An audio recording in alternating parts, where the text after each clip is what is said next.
Hi everyone, कैसे हैं आप सब। मैं राजन चौधरी। आज बात करेंगे 10th के बाद क्या करें। पॉलिटेक्निक कोर्सेस आफ्टर 10th हो या +2 की पूरी जानकारी देने की पूरी कोशिश करूंगा। अगर आप 10th पास करने के बाद आगे पढ़ना नहीं चाहते और आप काम करना चाहते हैं तो आप polytechnic diploma courses after 10th कर सकते हैं। डिप्लोमा कोर्सेज 10th या फिर 12th के बाद किए जा सकते हैं। बहुत सारी फील्ड्स में ऐसा होता है। अगर आपको किसी फील्ड में इंटरेस्ट है और आप उसमें अपना करियर जल्दी बनाना चाहते हैं तो डिप्लोमा एक बहुत ही अच्छा ऑप्शन हो सकता है, जिसमें आप उस फील्ड में ट्रेनिंग ले सकते हैं और फिर उसमें ही पैसे कमाना शुरू कर सकते हैं। पॉलिटेक्निक डिप्लोमा क्या होता है दोस्तों? पॉलिटेक्निक डिप्लोमा एक तरह के टेक्निकल कोर्सेज होते हैं जो स्किल डेवलपमेंट और प्रैक्टिकल ट्रेनिंग प्रोवाइड करते हैं। पॉलिटेक्निक कोर्सेज 3 इयर्स के रेगुलर कोर्सेज होते हैं जिनमें रेगुलर क्लासेस अटेंड करनी होती हैं। इसमें स्किल्स और प्रैक्टिकल नॉलेज पर फोकस किया जाता है और प्रैक्टिकल जो भी होता है हमारा, इसके अलावा पॉलिटेक्निक कोर्सेज स्किल्स एनहांसमेंट पर फोकस करते हैं और थ्योरेटिकल नॉलेज पर काम फोकस करना होता है आपने, क्योंकि पॉलिटेक्निक कोर्सेज का एम ही प्रैक्टिकल स्किल्स या डेवलपमेंट होता है। गवर्नमेंट पॉलिटेक्निक कॉलेजेस की फीस कम होती है, इसलिए जिन लोगों को फाइनेंशियल प्रॉब्लम्स होती हैं पर वो कुछ अच्छा सीखना चाहते हैं तो एक बहुत अच्छा ऑप्शन हो सकता है। प्राइवेट पॉलिटेक्निक डिप्लोमा में फीस गवर्नमेंट इंस्टीट्यूट से थोड़ी सी ज्यादा होती है पर करियर स्कोप दोनों का सेम होता है। मैं बात करूंगा पॉलिटेक्निक कोर्सेज आफ्टर 10th होते कौन कौन से हैं। Polytechnic diploma courses after 10th में इंजीनियरिंग और नॉन इंजीनियरिंग फील्ड के कोर्सेज के ऑप्शंस होते हैं, जैसे architectural apprenticeship, civil engineering, electrical engineering, instrumentation engineering, mechanical engineering, information technology, computer science and engineering, chemical engineering, dairy engineering, textile technology, glass and ceramic engineering, leather technology, printing technology, interior decoration या फिर design, architectural engineering, fashion designing and garment technology, plastic and mould technology, textile design, aircraft maintenance, avionics, modern office management या फिर secretarial practice हो सकती है, library and information science, home science, material management, commercial practice, mass communication, pharmacy, बहुत सारे courses होते हैं। अब एक्सक्लूसिव वुमेन पॉलिटेक्निक इंस्टीट्यूट कौन से होते हैं? इनके अलावा कुछ डिप्लोमा कोर्सेज जो सिर्फ वुमेन के लिए होते हैं, ये वुमेन पॉलिटेक्निक इंस्टीट्यूट्स होते हैं जो हर पॉलिटेक्निक कॉलेज में होते हैं, जैसे कि स्विंग, सिलाई और बुनाई, cooking, interior designing, fashion designing, ceramic painting और पॉटरी मेकिंग एक्सेट्रा, बहुत कुछ होता है। फिर मैं बात करूंगा पॉलिटेक्निक कोर्सेज की ड्यूरेशन। जो इंजीनियरिंग डिप्लोमा होता है 3 साल का होता है। हर कोर्स का अलग अलग ड्यूरेशन होता है। अगर मैं बात करूं एलिजिबिलिटी की, इंजीनियरिंग डिप्लोमा के लिए 10th पास मैट्रिकुलेशन होना बहुत जरूरी है किसी भी रिकॉग्नाइज्ड बोर्ड से, और इंग्लिश में, साइंस में और मैथ सब्जेक्ट्स में आपकी कंपलसरी बहुत जरूरी है। Diploma in hotel and catering management, pharmacy और टूरिज्म मैनेजमेंट, इसमें 12th पास होना बहुत जरूरी होता है। रिजर्व कैटेगरीज के लिए एज में रिलैक्सेशन दी जा सकती है। मैं बात करूंगा पॉलिटेक्निक कॉलेज में एडमिशन कैसे लें। दोस्तों, पॉलिटेक्निक कोर्सेज में एडमिशन गवर्नमेंट एडेड या फिर प्राइवेट इंस्टीट्यूट में लिए जा सकते हैं। हर स्टेट में पॉलिटेक्निक में एडमिशन का प्रोसेस अलग होता है और कुछ स्टेट्स में एडमिशन के लिए एंट्रेंस एग्जाम देना जरूरी होता है और कुछ स्टेट्स में 10th में मार्क्स के बेसिस पर मेरिट लिस्ट निकाली जाती है जिससे ऊपर रैंक वाले कैंडिडेट्स को एडमिशन मिल जाती है। हर पॉलिटेक्निक कॉलेज हर कोर्स में लिमिटेड सीट्स होती हैं जिनके लिए बहुत सारे कैंडिडेट्स अप्लाई करते हैं। पॉलिटेक्निक इंस्टीट्यूट्स पूरे देश भर में हैं और हर स्टेट का एडमिशन प्रोसेस जो है वो अलग अलग होता है। सबसे पहले मैं बात करूंगा मेरिट बेस्ड एडमिशन। कुछ स्टेट्स जैसे कि राजस्थान, ओडिशा में पॉलिटेक्निक डिप्लोमा में एडमिशन मेरिट के बेसिस पर होता है। इन स्टेट्स में एडमिशन के लिए एंट्रेंस एग्जाम नहीं होता है। इनके प्रोसेस में भी सबसे पहले ऑनलाइन रजिस्ट्रेशन करना होता है। ऑनलाइन रजिस्ट्रेशन में ऑनलाइन एप्लीकेशन फॉर्म सबमिट करना होता है जिसमें बेसिक डिटेल्स जैसे नाम, एड्रेस, बोर्ड का नाम, मार्क्स की जानकारी देनी होती है। ऑनलाइन एप्लीकेशन फॉर्म भरने के लिए एप्लीकेशन फीस भी भरनी होती है और जो हर स्टेट में अलग अलग होती है। फॉर्म सबमिट करने के बाद मेरिट लिस्ट निकाली जाती है। ये मेरिट लिस्ट 10th या फिर +2 के स्टूडेंट्स के मार्क्स पर बनती है। जिन कैंडिडेट्स के ज्यादा मार्क्स होते हैं उन्हें काउंसलिंग के लिए बुलाया जाता है जिसमें कुछ डॉक्यूमेंट सबमिट करने होते हैं। एडमिशन लेने के लिए सारा प्रोसेस होता है। इसलिए पॉलिटेक्निक में एडमिशन लेने के लिए 10th क्लास में अच्छे मार्क्स लेने बहुत जरूरी होते हैं। मैं बात करूंगा एंट्रेंस एग्जाम बेस्ड एडमिशन। हर स्टेट में पॉलिटेक्निक डिप्लोमा में एडमिशन लेने के लिए सबसे पहले ऑनलाइन रजिस्ट्रेशन करना होता है। ये रजिस्ट्रेशन हर स्टेट में अलग अलग होती है और इसके लिए ऑफिशियल वेबसाइट पर अप्लाई करना होता है।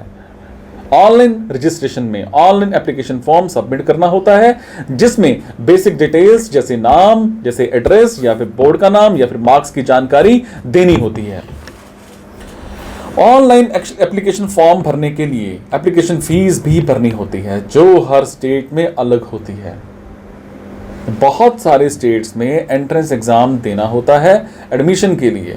उन स्टेट्स में एप्लीकेशन फॉर्म सबमिट करने के बाद एडमिट कार्ड ऑनलाइन इशू होता है जो एग्जाम के हॉल टिकट में होता है जिसका होना बहुत ज़रूरी होता है एग्ज़ाम देने के लिए। ये एग्ज़ाम ऑफलाइन होता है, पेपर पर लिया जाता है। जो कैंडिडेट्स ये एंट्रेंस एग्ज़ाम क्लियर करते हैं उनको काउंसलिंग के लिए बुलाया जाता है और एडमिशन दे दिया जाता है। जिन कैंडिडेट्स को ये एंट्रेंस एग्ज़ाम क्लियर करना है उनको बहुत अच्छे से पढ़ाई करनी होगी ताकि ये एग्ज़ाम क्लियर हो सके और एडमिशन मिल सके। इंपॉर्टेंट इंस्ट्रक्शंस एंट्रेंस एग्जाम के लिए क्या होती हैं? कैंडिडेट्स को एप्लीकेशन फॉर्म में सब डिटेल्स सही भरनी होती हैं। अगर फॉर्म इनकम्प्लीट है या कोई इंफॉर्मेशन गलत है या फिर कोई सबमिट ऐसी हो चुकी है गलत इंफॉर्मेशन तो एप्लीकेशन रिजेक्ट हो सकती है।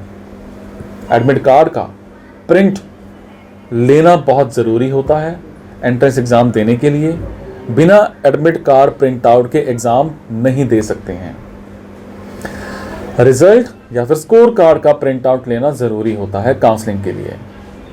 अब काउंसलिंग के लिए सारे डॉक्यूमेंट्स होने ज़रूरी चाहिए हमें। अब मैं बात करूंगा एंट्रेंस एग्ज़ाम पैटर्न। दोस्तों एंट्रेंस एग्ज़ाम हर स्टेट में ऑफलाइन ही कंडक्ट किया जाता है। ये एग्ज़ाम ऑब्जेक्टिव या फिर मल्टीपल चॉइस क्वेश्चंस के होते हैं जिनमें हर क्वेश्चन के 4 ऑप्शंस दिए जाते हैं जिसमें से एक आंसर आपका सही होता है। और कुछ स्टेट्स में नेगेटिव मार्किंग भी की जाती है। नेगेटिव मार्किंग का मतलब होता है कि गलत आंसर देने पर मार्क्स काटे जाते हैं। डिप्लोमा कोर्सेज का एंट्रेंस में क्वेश्चन पूछे जाते हैं और इसके अलावा इसमें क्वेश्चंस कौन से पूछे जाते हैं? साइंस और मैथ्स के। अब मैं बात करूंगा कौन कौन से डॉक्यूमेंट्स चाहिए होते हैं एप्लीकेशन के लिए या फिर एडमिशन के लिए। Marksheet of qualifying exam 10th और +2, pass certificate of qualifying exam 10th और +2, स्कूल लिविंग सर्टिफिकेट या फिर transfer certificate, migration certificate, character certificate from last attended institute, permanent residence certificate, caste certificate only for reserved categories, admit card issued from entrance exam, score card of entrance exam only for entrance based admissions. फिर polytechnic diploma course के बाद career क्या है दोस्तों? Lateral entry in BTech, जैसे direct admission मिल जाती है आपको। अगर पॉलिटेक्निक करने के बाद आगे पढ़ाई करना चाहते हैं तो पॉलिटेक्निक कंप्लीट करने के बाद उसी फील्ड में डिग्री की एक प्रॉपर आपको जानकारी मिल जाती है, डिग्री की जा सकती है।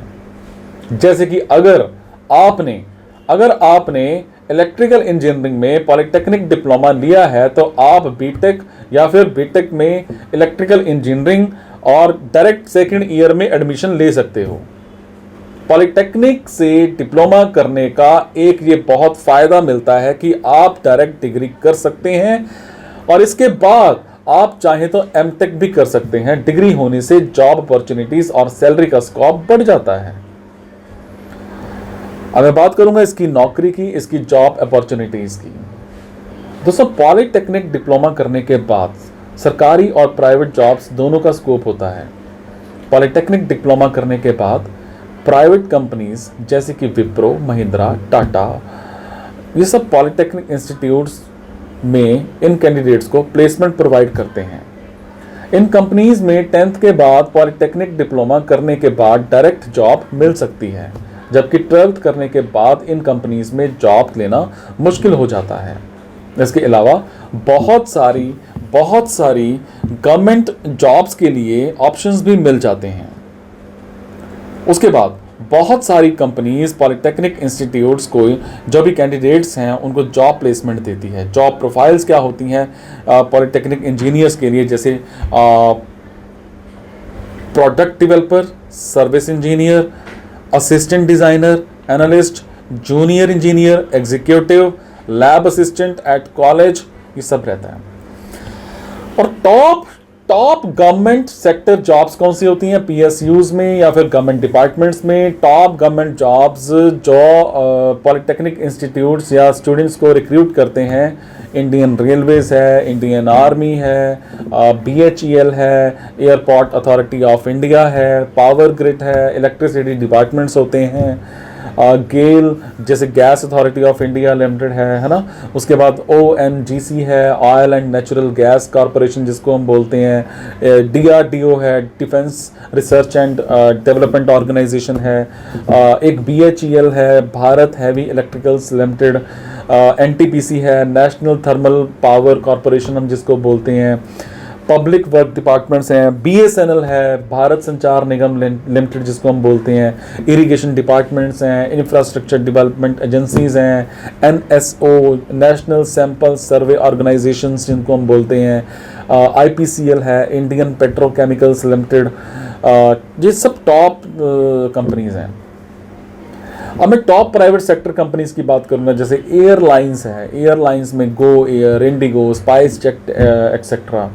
जैसे कंस्ट्रक्शन फर्म्स हैं, यूनिटेक है, DLF है, JP एसोसिएटेड है, GMR इंफ्रा है ना, ये सारी कंपनीज हैं। उसके बाद मैं बात करूंगा कम्युनिकेशन फर्म्स की, जैसे भारती एयरटेल हो गया, जियो हो गया, रिलायंस कम्युनिकेशंस हो गया, आइडिया हो गया, वोडाफोन हो गया, ये सब हो गए।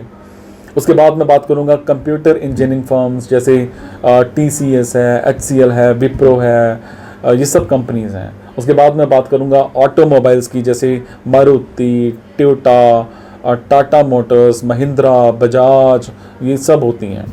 उसके बाद मैं बात करूंगा इलेक्ट्रिकल पावर फर्म्स की, कौन सी? जैसे टाटा पावर है, BSES है, सीमेंस है, L&T पावर है।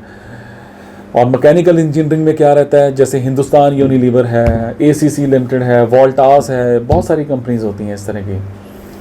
उसके बाद job options in diploma in pharmacy क्या रहती हैं? फार्मासिस्ट इन हॉस्पिटल या फिर क्लिनिक हो जाते हैं, वर्क इन R&D और other departments of pharma companies रहते हैं। उम्मीद है कि आपको best polytechnic courses after 10th और पॉलिटेक्निक कोर्सेज आफ्टर +2 के बारे में पूरी जानकारी मिल गई होगी। अगर आपको फिर भी सवाल है तो नीचे कमेंट करें, आपको सवाल का जवाब देने की पूरी कोशिश करूंगा। Thank you so much.